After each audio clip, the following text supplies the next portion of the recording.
It was 11:43 p.m. when billionaire investor Nathan Caldwell walked out of his Madison Avenue office, exhausted, empty, and certain he'd long outgrown the feeling of surprise. The city was quiet snow, clinging to the curbs like dusted glass. He buttoned his coat, reached for his car door, and froze. Across Fifth Avenue, sitting on the cold steps of the New York Public Library, was a little girl, no more than 7, shaking beneath a torn hoodie. Her eyes locked on his wide, terrified ancient. When he knelt beside her, she whispered words that would change everything. "Sir, the Boogeyman hurts me every night. If you were Nathan, would you walk away, or would you stop to listen? Tell me in the comments what you'd have done, because what he discovered after that moment is something no one could have imagined." The girl's name was Lily. Her voice trembled like thin glass. Beneath her sleeve, Nathan caught a glimpse of bruises, uneven, fingerprint-shaped. A strip of duct tape still clung to her wrist. He felt something break inside him, something he'd spent decades sealing behind deals and meetings and guarded smiles. He asked where her parents were. She shook her head. "He says I can't tell. He says he always finds me." The wind tore through Fifth Avenue, but Nathan barely felt it. He draped his wool coat over her shoulders and saw her clutching a tiny origami crane, folded and refolded until it was soft around the edges. "I make one every night," she whispered, "so he can't find me. But he always does." For a man who could move markets with a phone call, Nathan had never felt so helpless. He pulled out his cell and called 911, voice steady-clipped professional. "There's a child here injured, possibly abused. Fifth Avenue at 42nd. But when the patrol car arrived, the officer barely looked at her. "Kids say things," he muttered. "Shelters are full this time of year." He handed Nathan a form, the kind of bureaucratic gesture that meant nothing, and drove off into the night. Lily stared after the taillights, her lips trembling. "He'll come again," she murmured. "He always comes." Nathan didn't have a plan, just instinct. "You're coming with me," he said quietly, "just for tonight." Her eyes darted up to his. "Is your house safe? It has guards, alarms, and me," he said. They crossed the nearly empty street, snow swirling between yellow taxi lights. When they reached his high-rise on Central Park West, the doorman straightened, confused by the sight of his famously private employer carrying a small, frightened child. Nathan signed her name in the guest book himself, just Lily, written in his own precise hand. Inside the marble lobby, the world felt too clean, too cold. The elevator doors slid open, and Lily's small fingers suddenly clamped onto his sleeve. She wasn't looking at him. She was staring through the glass doors of the lobby at a man standing across the street. Mid-40s, expensive overcoat, still as stone. The man's mouth curved slightly, not a smile, not exactly. "That's him," Lily whispered. "That's the Boogeyman." Nathan turned, but the man had already melted into the dark. He hit the elevator button and felt the doors close like a verdict. When they reached his penthouse, his night shift concierge Maya was waiting with a first aid kit. "What happened?" she asked, scanning the girl's bruises. "Long story," Nathan said. "She needs warmth, food, and silence."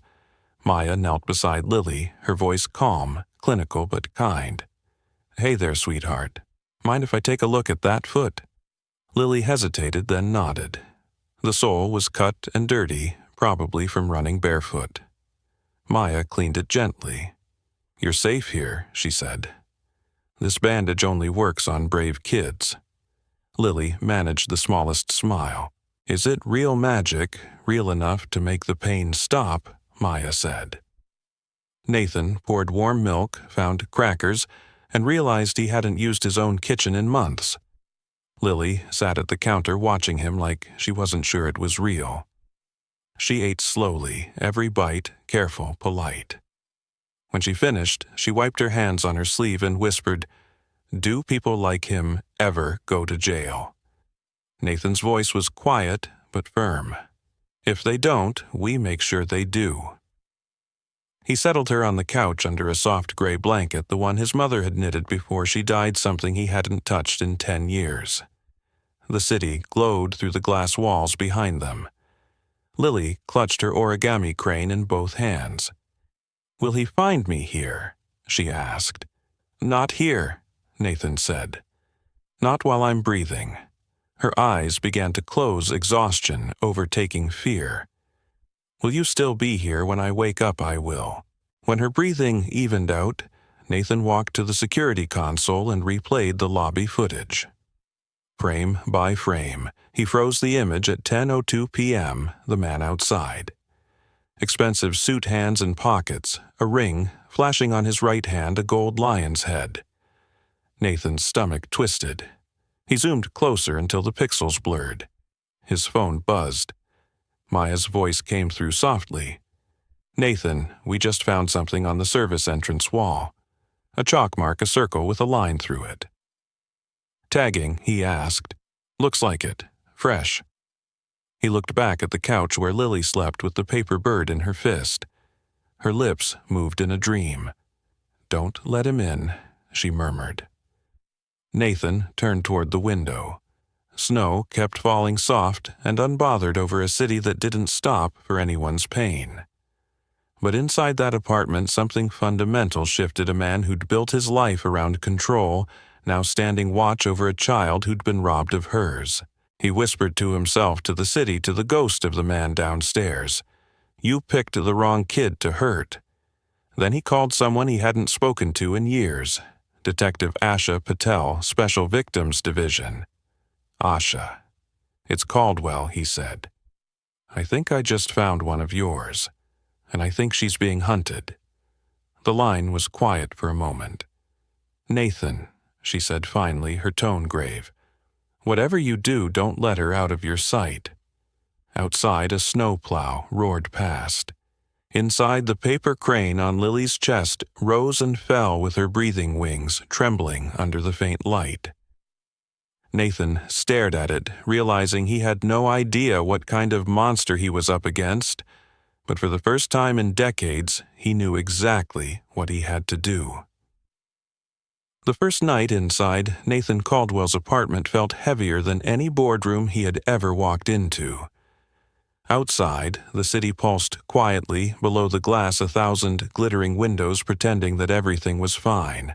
Inside, the sound of the wind pressed against the penthouse like something alive. It was almost 3 a.m. when the building's motion sensors registered a movement on the service floor, soft, fleeting, deliberate. Nathan didn't sleep anyway. He had been standing near the security console for an hour, watching Lily breathe on the couch.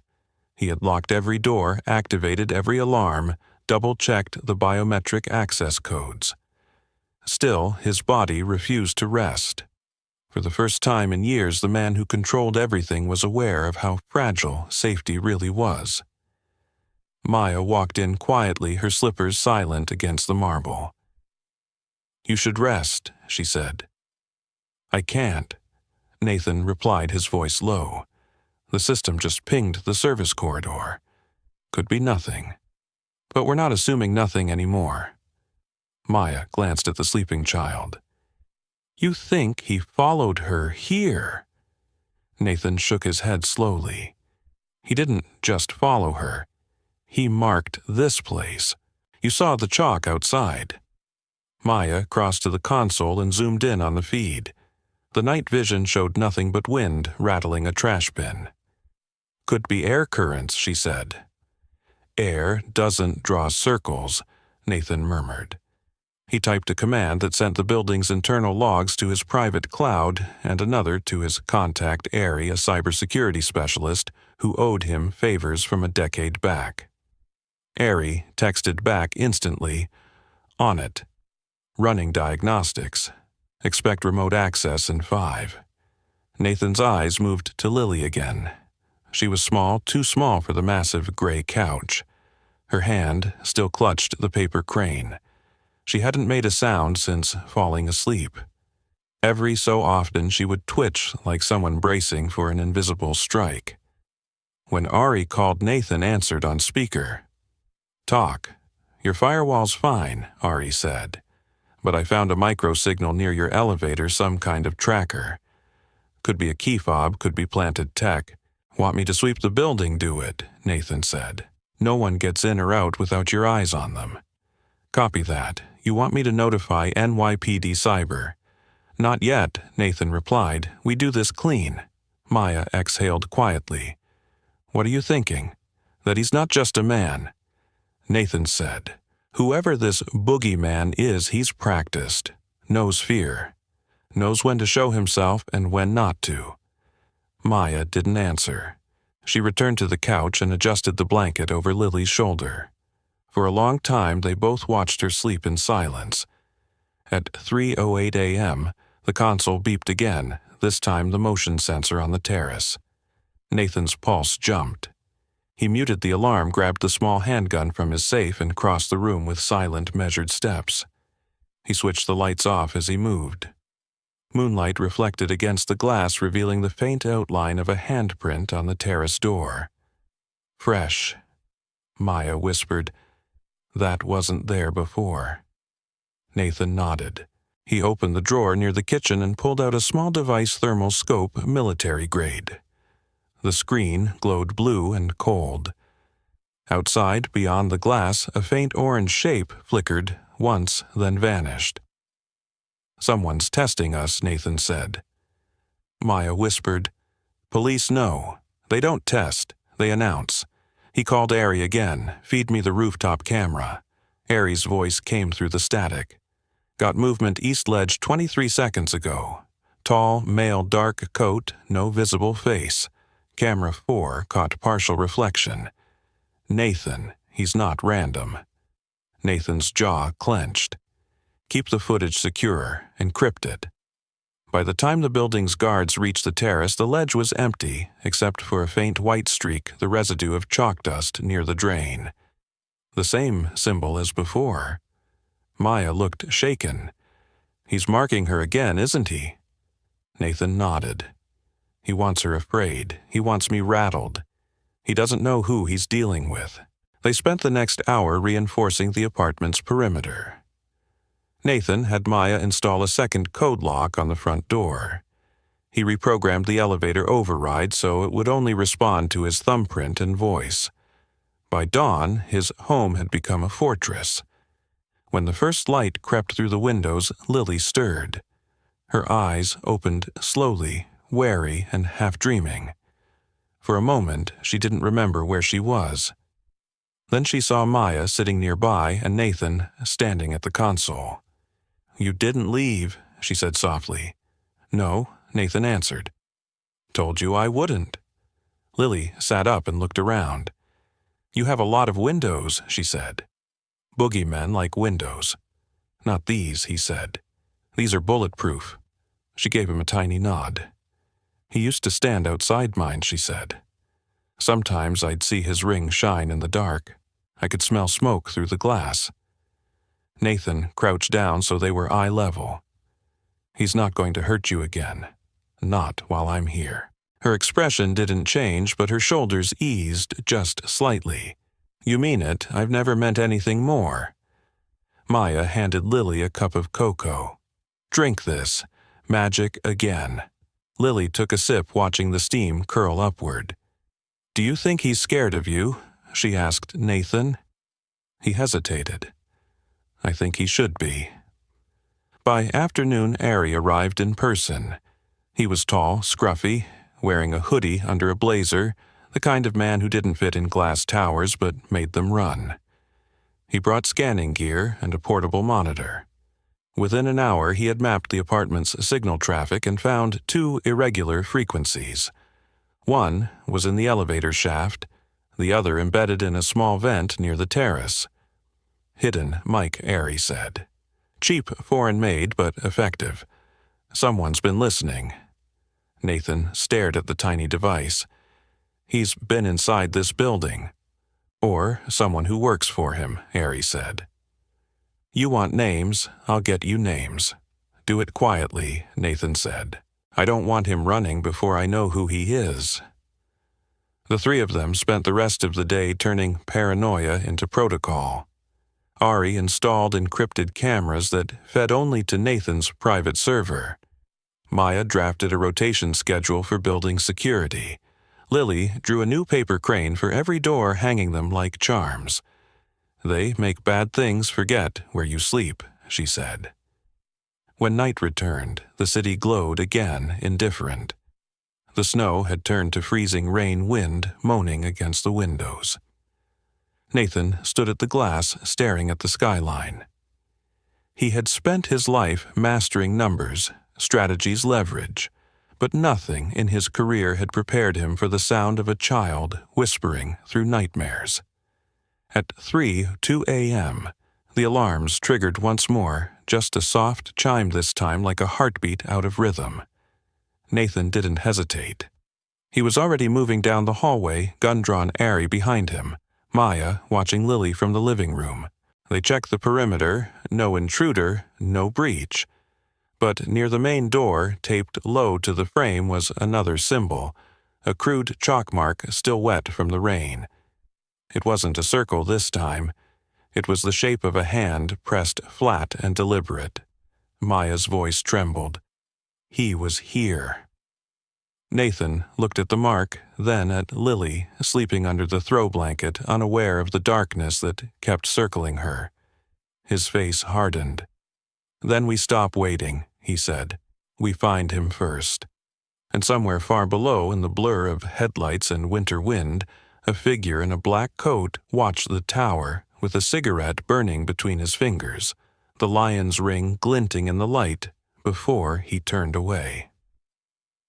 By the third morning, Nathan's apartment no longer felt like a home. It was a command center. Monitors lined the walls. Feeds ran from hidden cameras, and Ari's equipment hummed softly in every corner. Outside, the Manhattan skyline shimmered behind the glass like a promise Nathan no longer believed in.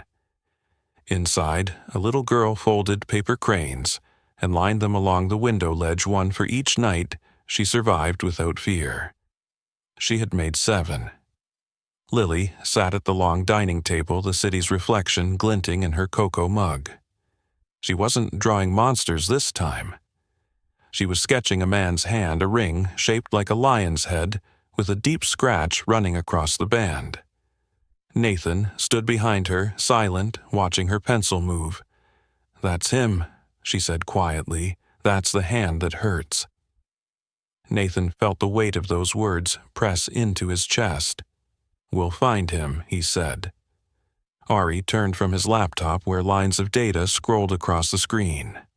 "We're close," he said. "That tracker I pulled from your elevator logs, it's registered to a private security company, Paragon Risk Management. Guess who their biggest client is?" "Go on," Nathan said. Ari's grin was humorless. "Richard Vance, real estate magnate, your old rival. The one who tried to buy your company 5 years ago." Nathan froze. He remembered the man, charming, connected, and ruthless. "You're telling me Vance is behind this. I'm telling you the signals trace back to his network," Ari replied. "And that chalk symbol you found, it matches a gang marker from a private club in Midtown, one Vance owns." Nathan's pulse quickened, not from fear but clarity. "He's been hiding behind his own walls." Lily looked up, confused. "Who is he?" "Someone who hurts people because he thinks he can," Nathan said. Later that afternoon, he brought Lily to his office at Rockefeller Plaza. It was made of glass and steel, towering over the city like it belonged to someone untouchable. She held his hand tightly as they stepped into the lobby. Employees tried not to stare, but news traveled fast. Nathan Caldwell, the man who avoided human contact, now arrived with a child at his side. He led her to his private suite overlooking the skating rink. For a moment, she pressed her face against the window, mesmerized by the people below, laughing and spinning on the ice. Then she turned back to him. "Do they know?" she asked. "Know what?" that there are monsters walking around pretending to be people. Nathan didn't answer. He was thinking of the man who had followed her, and of all the ways money had shielded men like that. Ilona Park, his legal counsel, arrived a few minutes later. She was sharp-composed with the kind of calm that made judges hesitate before speaking. "You called about a child protection case," she asked. Nathan handed her the sketch of the lion's ring. "We need to identify this man and file a formal complaint. Quietly. I want no leaks, no headlines, not until we have proof." Elena studied the drawing. "You're not thinking small, are you?" "I don't do small," Nathan said. Lily sat in the corner, folding another crane, humming under her breath. Elena glanced at her, then at Nathan. "You're serious about protecting her. She's not just another case," he said. "She's the reason I'm still breathing." A soft ping came from Aries' laptop. He looked up. "Got him. Vance's personal vehicle was parked outside your building the night Lily showed up. Traffic cams confirm it. Same time, same car." Nathan leaned forward. "Then we have him." Elena's eyes narrowed. "You don't just want him arrested. You want him exposed. I want him to feel what she felt." Nathan set his tone dark. Fear, isolation, powerlessness.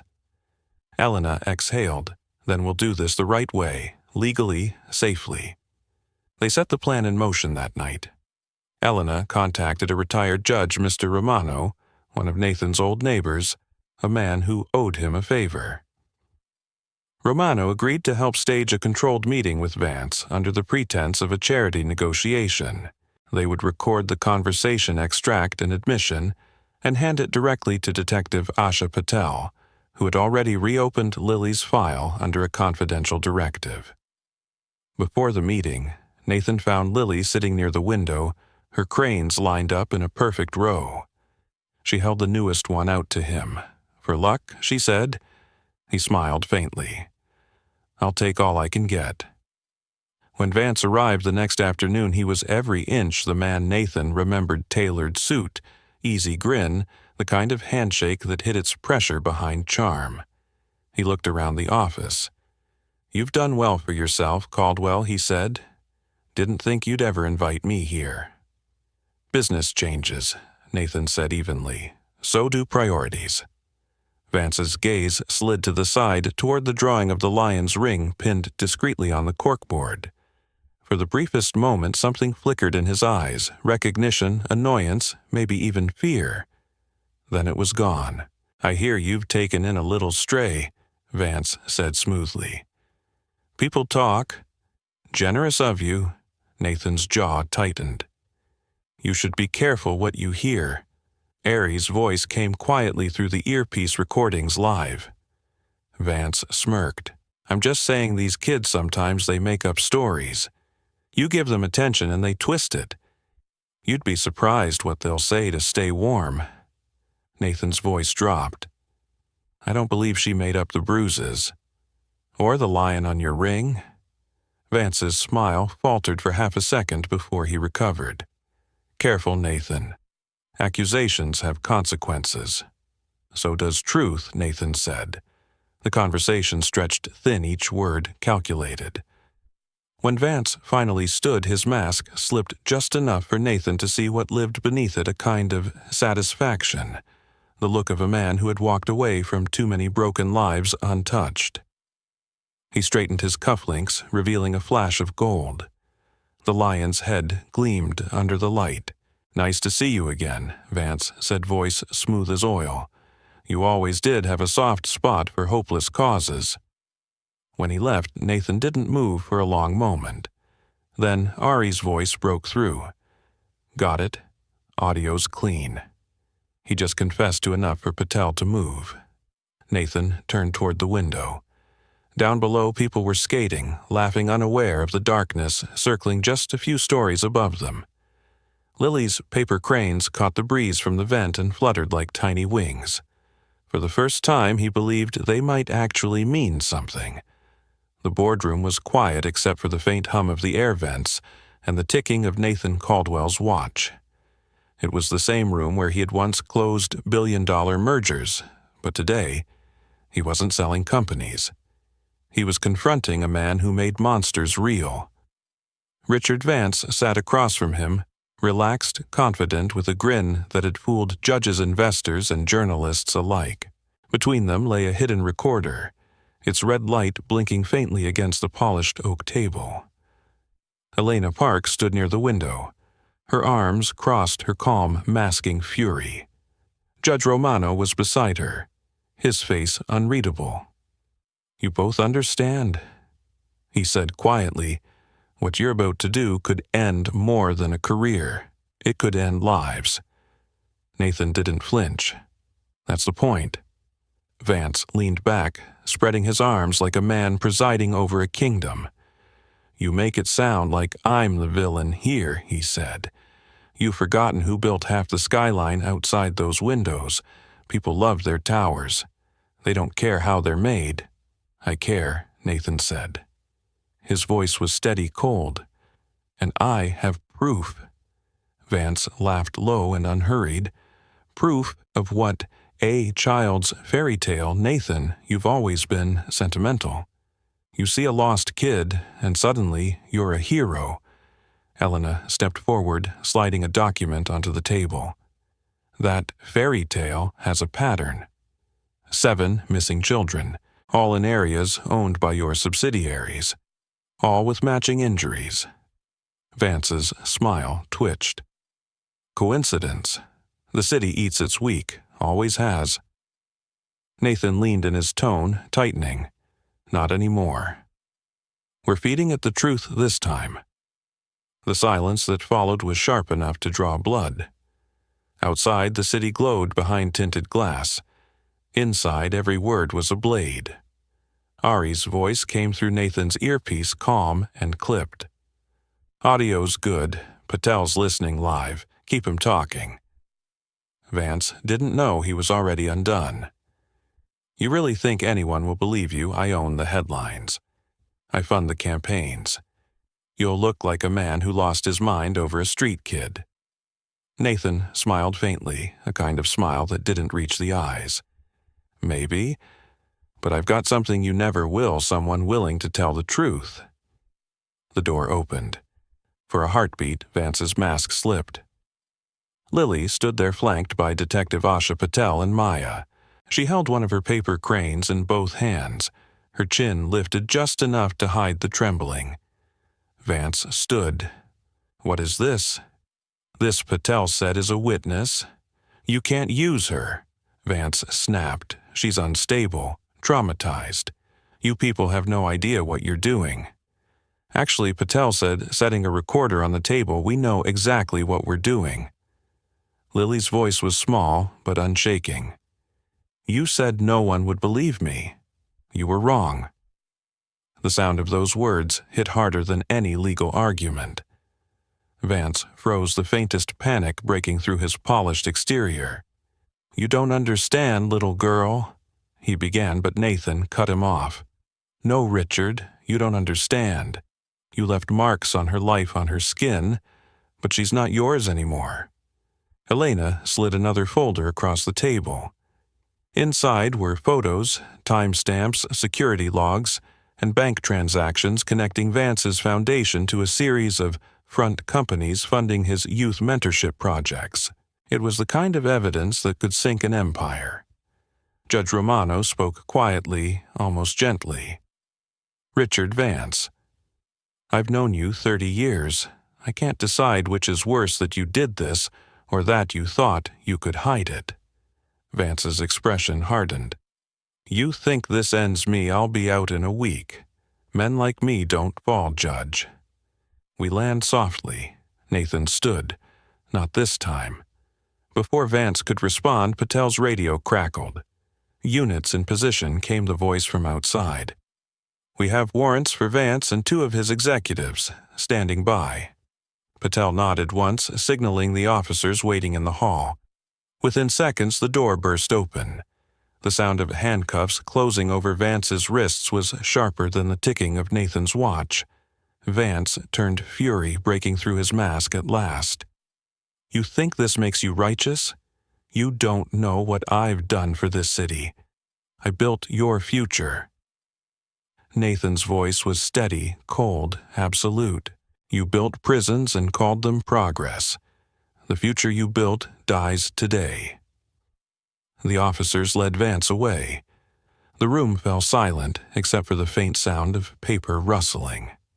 Lily stepped forward, holding out the crane. She placed it on the table where Vance had been sitting. "That one's for the others," she said softly. Nathan looked at her, pride and sorrow mixing in his eyes. "You did it," he said. She shook her head. "We did."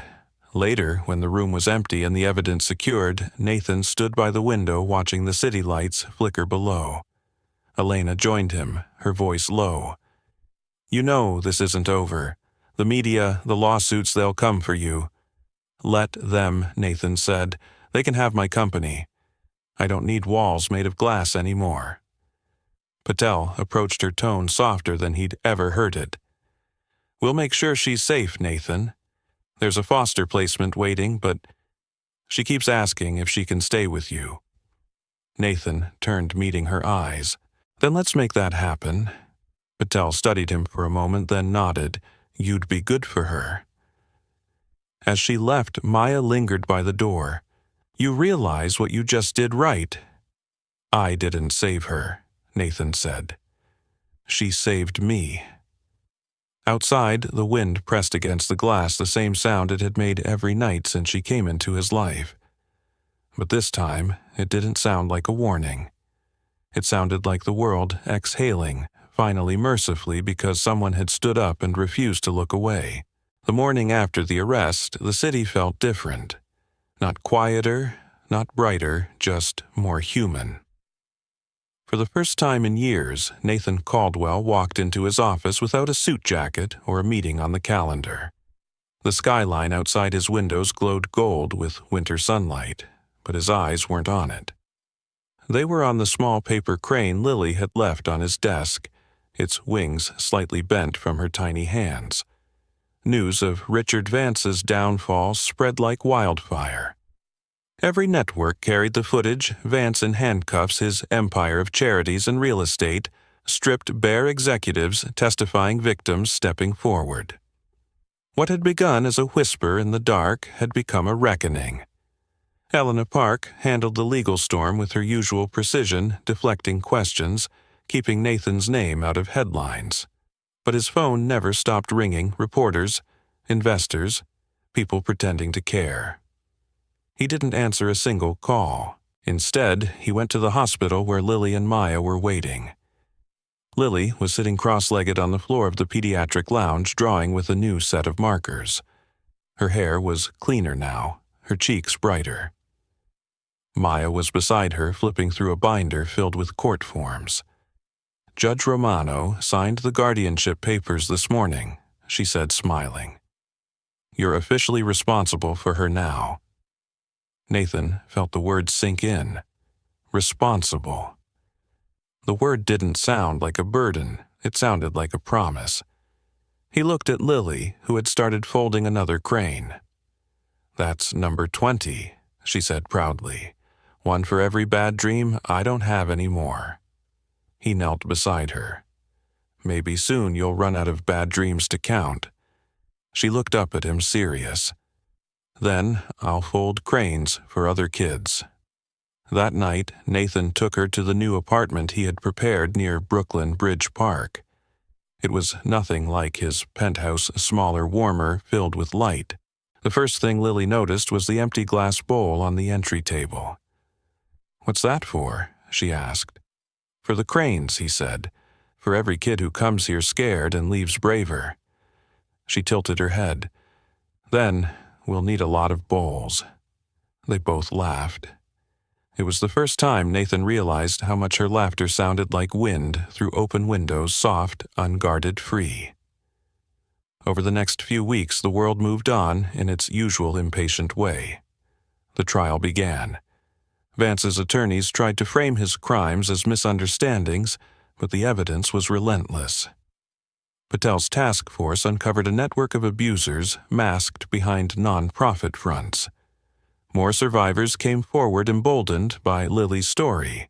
Her bravery had opened a door that could no longer be closed. Nathan, meanwhile, stepped down as CEO of Caldwell Capital. The board fought him, begged him to reconsider, but he didn't need the empire anymore. He redirected the company's charitable foundation into something new. The Crane House, a project designed to protect and rehabilitate children who had nowhere else to go. Maya became the program's director. Elena handled its legal wing.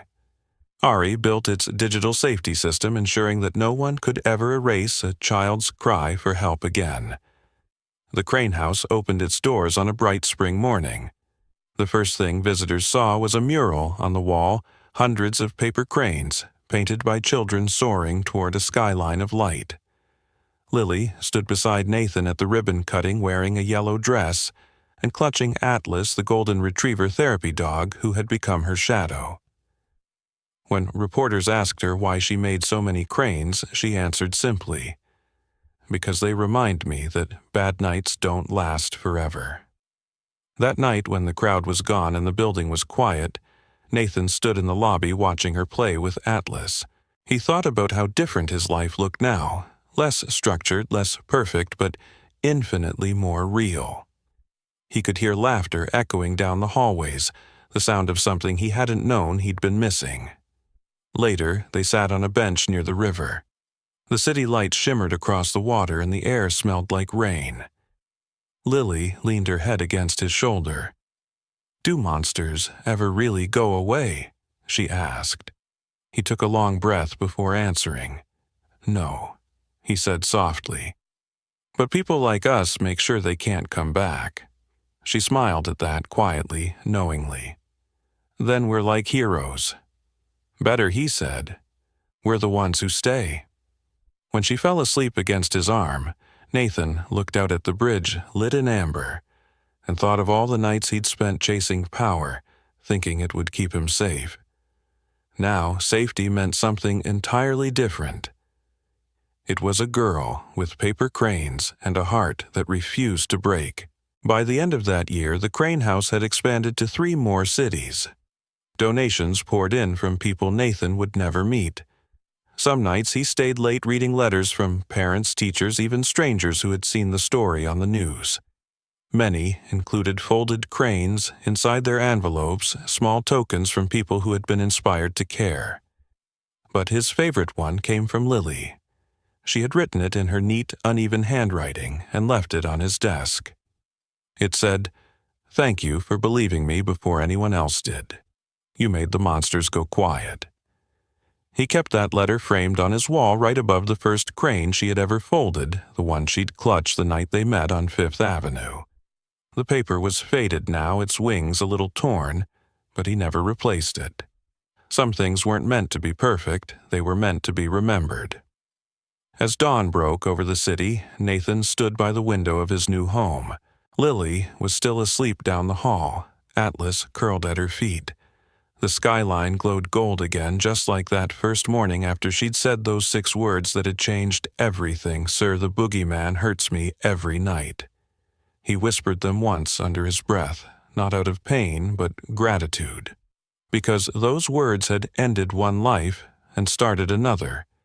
Because they had taught him what it meant to stay.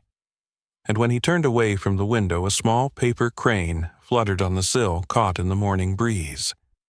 He picked it up, smiled, and placed it gently in the glass bowl by the door, the one waiting for the next brave child who would walk through it, ready to start again. In the end, Nathan Caldwell's story wasn't about wealth or redemption, it was about awakening. A man, once driven by ambition and isolation, discovered that his greatest investment was not in numbers, but in people. He found Lily, a frightened child, trembling on Fifth Avenue, and in saving her, he unknowingly saved himself. Together, they broke the cycle of silence that had protected monsters for too long. Together, they proved that compassion is stronger than fear, and that even one act of courage can spark a movement powerful enough to change countless lives. The man who once measured success in stock prices learned to measure it instead by laughter echoing through hallways and the light in a child's eyes when she realized she was safe. Lily, once broken by the cruelty of others, became a symbol of resilience, a voice for every child who had ever been silenced. And the Crane House became more than a shelter. It became a legacy of empathy, proof that from the darkest stories can rise the most extraordinary hope. Their journey reminds us that the world doesn't change because of grand speeches or perfect plans. It changes because ordinary people choose not to look away. It changes when someone decides to stop the car to listen to act. Each of us has the power to become a Nathan Caldwell, to open our eyes to the quiet suffering around us and do something, however small, to make it better. If there's one lesson to carry forward, it's this: humanity is built not on wealth but on willingness, the willingness to care, to protect, to stand between innocence and harm. We all have the chance every day to be the light in someone's long night. If this story touched your heart, don't let it fade. Subscribe to the channel, share it, and help us continue creating powerful stories that remind the world what compassion truly looks like. Your support keeps these stories alive, and together we can make sure that no child, no person ever faces the dark alone again.